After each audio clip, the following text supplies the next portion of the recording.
செய்யப்பட்ட வீடுகள் இதுவரை கிடைக்காததால் பாதிக்கப்பட்ட பொதுமக்கள் சாலை மறியல் போராட்டத்தில் ஈடுபட்டனர். சென்னை கோட்டூர்புரம் பகுதியில் சேதமடைந்த பழைய குடியிருப்புகளை இழுத்துவிட்டு அதே இடத்தில் புதிய அடுக்குமாடி குடியிருப்புகள் கட்டப்பட்டு வருகின்றன. இந்நிலையில் இந்த புதிய அடுக்குமாடி குடியிருப்புகள் உரியவர்களிடம் ஒப்படைக்கப்படும் என்று தமிழ்நாடு நகர்ப்புற வாழ்விட மேம்பாட்டு வாரியம் தரப்பில் தெரிவிக்கப்பட்டிருந்தது.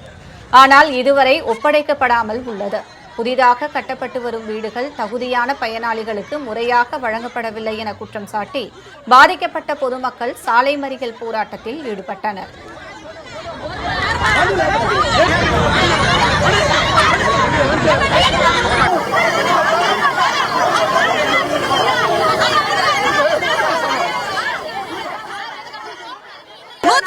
வீடு பூட்டி வச்சுக்கிறாங்கன்னா போராட்டம் பண்ண எஃப்ஐஆர் போடுவாங்க. எஃப்ஐஆருக்கு பயப்படுற ஆளுங்களா நாங்க?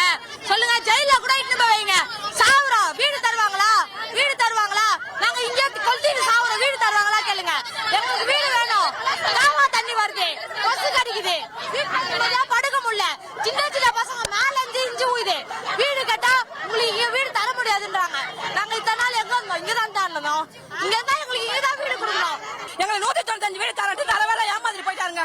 எங்களுக்கு வீடு இல்லைங்க. நாங்க காவால டெய்லியே காவா தண்ணியில மழை தண்ணியில புழு நின்றுங்க, மேல உடஞ்சு விழுதுங்க. இன்னும் தரேன் தரேன் தரேன் இன்னமும் தரலங்க. ஃப்ராட் வேலை பண்றானுங்க.